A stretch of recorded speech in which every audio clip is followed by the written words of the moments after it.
Hi, I'm Christina Whitney, a studio educator with Handi Quilter. I hope you're enjoying what we've learned so far with this Heartfelt Wholecloth.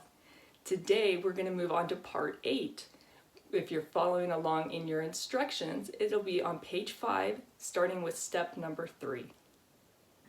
For this next section, we are going to be working in between the crosshatch. So you'll notice we've got two that are going in the same direction, and then they go on the other side of the hexagon too. So we're going to be working in the corner right in between the two sections, and we're going to use our half carat diamond template and make some diamonds in there. So let's go ahead and start quilting. Okay, I'm going to bring my machine down into the point. It's where the wiggle wave and the two crosshatch meet, and it should be lined up pretty close with our extended line that goes out. And we're going to bring up our bobbin. Okay, lifting the needle back up so we can slide that diamond template on.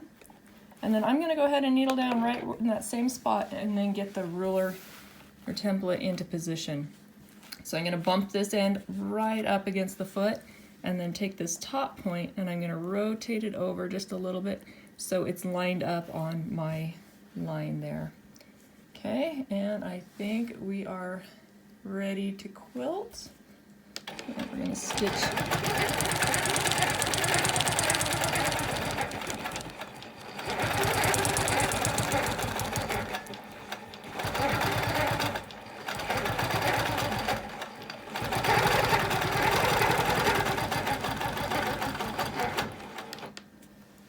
Okay, so we did that first diamond. Now we want to do a diamond on the inside. So there are a couple of different ways that you can do that. Okay, one way that we can do that is to use our echo foot, and that would just echo inside the diamond. If you do this way, you will have to change the foot and you will also need to cut your threads. So if that's something that you want to do, that is a great option. If you don't want to snip your threads in between each one, we're just going to manipulate the template just a little bit as we're stitching along, and I'm going to show you how I'm going to do that. So I'm going to start in that same point, but I'm going to shift the ruler. I'll work on this side so you can see better. I'm going to shift the ruler so that by the time that I get up to the corner, I'll be 1/4 of an inch in. So you can see the ruler's lined up with my seam line there. So we'll stitch up to that point.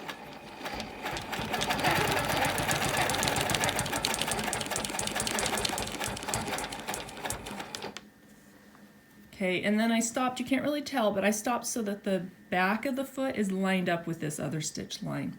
Now I'm going to shift the ruler down so that the ruler is lined up with my stitch line. And I'm going to stitch across. And stopping where the back of the foot lines up with the next stitch line. Shift the ruler back down. Down, again stopping when I get to the next line. Now this part's going to be a little bit trickier. We're going to shift the ruler over so the top is lined up with the stitch line before, but the bottom I want to be 1/4 of an inch away so that I can stitch right back into that starting point. So hopefully that makes sense. Let's go ahead and give that a try. And remember, as you're stitching, you can make little movements with the ruler to adjust so that you can get right in where you want to be. Okay, let's move the ruler out of the way so you can see that. Oops. Okay, so we've got the inside done. And I've learned a little trick as we've been going through this. I have found that it's a lot easier to tear the red tape off as I'm going along before I get too much stitching on it. So I'm going to tear some of that off so I don't stitch over it again. And that'll make it a little bit easier later on. So in the directions it tells us to go ahead and do 6 of these. And in the picture it shows some circles inside of these diamonds. So it's not one of the steps in the directions, but if you want to add circles, I would go ahead and just do those circles right now while you're already in position. So I'm going to do that on this one. I have no idea which circles are going to fit best, so we're just going to use, right now I'm going to use the Swiss cheese template because it's got some of the smaller circles. And I'm going to try the littlest one first. Okay, so my machine is already in position in that little tiny bottom point. So I'm going to shift it up just a tiny bit and line my circles up. Okay, I'm going to stitch out this little circle.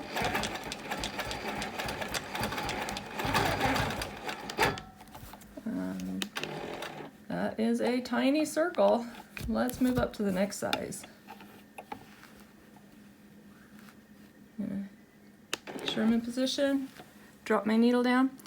And if you still had your straight line, you would use the marks on the ruler to keep it lined up perfectly.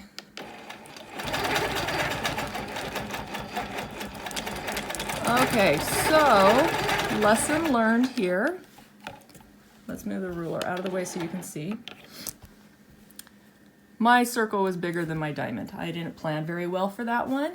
So maybe do a couple of the little circles first and then move to a bigger circle. And that might give you enough space in there. Okay, continuing on.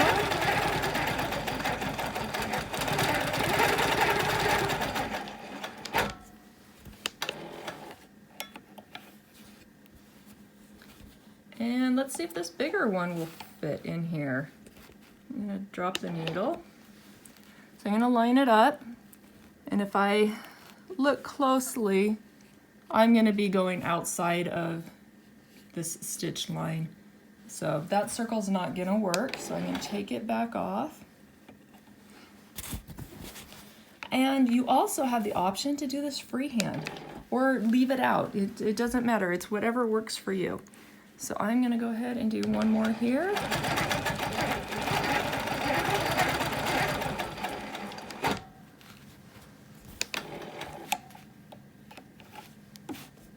Okay. Let's move this out of the way.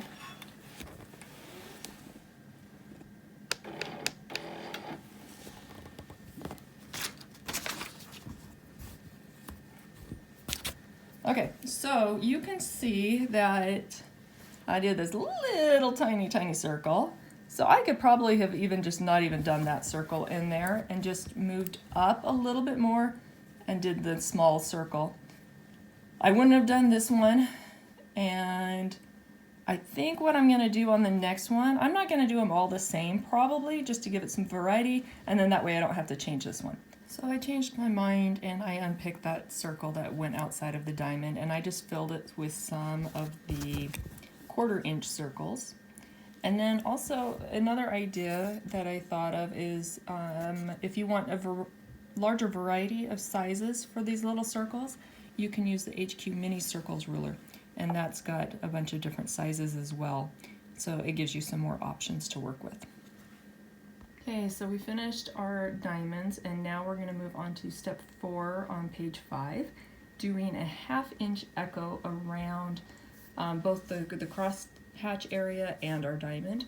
So I went ahead and I changed and I put on a 1/2 inch echo foot to make this a little bit easier. If you don't have the 1/2 inch echo foot, you can do the same thing that we're going to do, but instead of lining up with the edge of the ruler, you're going to line up on the 1/4 inch line.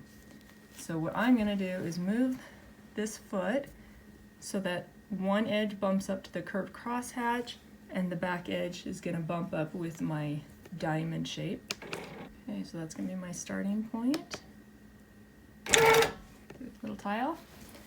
Now I'm going to use the curved crosshatch ruler, and if you remember when we did the curved crosshatch we used the inside of the ruler, but that doesn't really work. So we're going to use the curved crosshatch, but you're going to need to rotate it. So if you've got Handi grip on your rulers, you'll probably want to cover that up so that the ruler can shift easier. Another option, if you don't want to cover up your Handi grip And if you're going to be just using the edge of the ruler, is you can actually turn it over and you'll still get that arc, but you won't have to deal with the Handi grip. If you're going to be using the edge lines, it's recommended that you keep the ruler the right side up so that you can see the lines better, but it's up to you, whatever works for you. So what I'm going to do is I'm going to line this ruler up with my hopping foot, and it's also lined up with the seam. But you'll notice it's kind of hard to see, but the, sorry, not the seam, the stitch line. The stitch line is going out further. So as I stitch along, I'm going to actually shift this ruler and keep it as close to that stitch line as I can, going all of the way around. So let's go ahead and get started.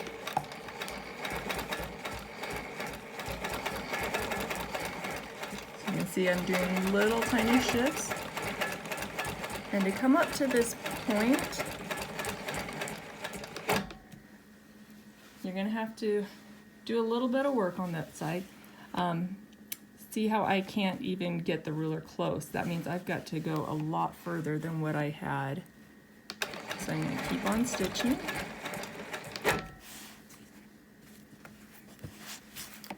And I'm getting a little bit closer to being able to line up with the next side. So maybe like 2 more stitches. Okay, now I am able to line that up. It's kind of hard for you to see at this angle, so I'll go ahead and do a couple of these so that you can see. So now I'm going to keep echoing around, again shifting the ruler to keep it lined up with my stitch line. And then I'm going to stop right here where I am lined up with the next line that I'm going to do. So I'm going to rotate the ruler around and do the same thing coming up this side.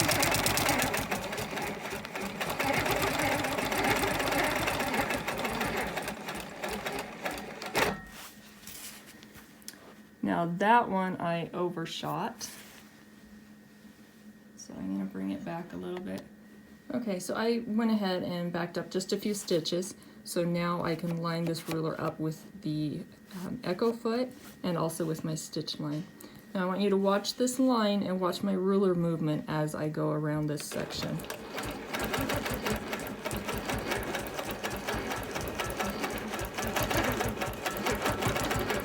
Okay, now we're getting close to the stopping point, so I'm watching that diamond and see how I bumped right up to that diamond. Okay, to echo around the diamond, I'm not going to use the curved crosshatch. What I'm going to do is bring out my diamond template, and I'm going to flip it upside down. And I can use the diamond template to echo along, or I can bring out another straight edge ruler. So whatever ruler you have and that you want to use. So I'm going to use this one. I'm going to line it up on my stitch line. Now if you're using the echo foot, you're going to have to be extra careful because it doesn't have that higher profile like the Surefoot. So take your time, go slow. Okay, I stopped right past that line. So again, lining up with my stitch line.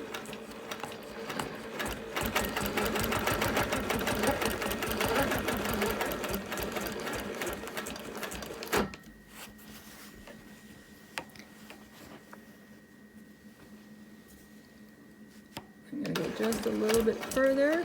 There we go.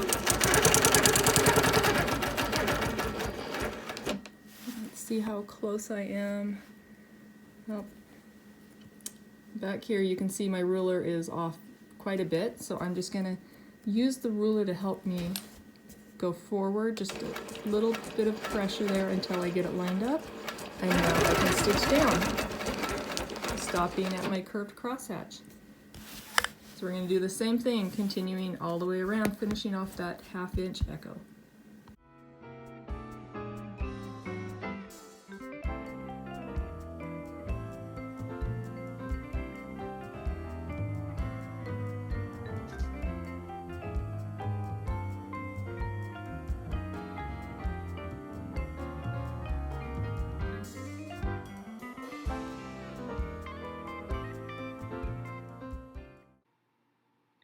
I hope you learned some new tricks in this portion of the Heartfelt Whole Cloth Quilt series. Join me next time.